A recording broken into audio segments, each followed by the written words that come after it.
มันมาได้ถึง64-65 ปีในใต้ล่มพระกาสาวพัสต์ถ้าเขาดับมาได้ญาติโยมเอาไปตามใจมาเนี่ยแล้วก็ขาซุปเตียวยินมุนแล้วก็ไม่ก็เนี่ยครูบาอาจารย์พออยู่ได้เพราะเป็นอดมีถึงสติมีถึงปัญญามีถึงขันติทำความอดทนอดกั้นต่อไฟเหล่านี้นะบางทีมันลุกก็ให้ดับไปกำน้อยมันก็มอดลงไปเย่งบะเดียวอายุสังขารมาปุณนี้สมหายญาติโยมมันมอดไปละมันมีเชื้อไฟละมันมอดหมดมันมอดไปแต่ตาหูยังได้ยินยังได้พอได้คอยอยู่มันก็จะเฉยของมันไปเมื่อมันหนุ่มมันกำมันดูแล้วมันยังคึกคักได้ยินมันยังคึกคักแต่มันแก่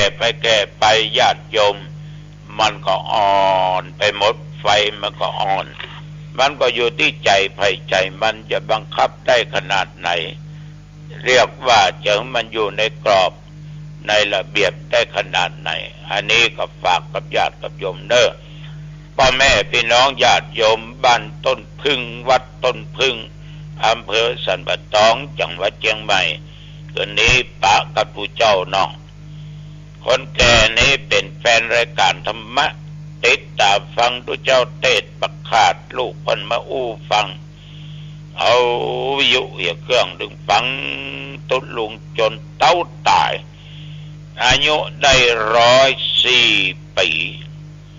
ได้104 ปีตายแล้วเพิ่งเอาศพไปไว้วัดต้นพึ่งอำเภอสันป่าตองเชียงใหม่เลื่อนศพมานิมนต์ไปเทศน์คือได้เพราะเพิ่นสั่งไว้วันนี้ปากันเนอร์ที่วัดต้นพึ่งอำเภอสันป่าตองเชียงใหม่พี่น้องบางแดงเนาะแต่ว่าผิดไปนั่นเพราะแม่แดงธรรมะสัญจรปะกันวันพรุ่งนี้อายุวันโนสุขังพลังพบกันใหม่โอกาสหน้าเจริญพร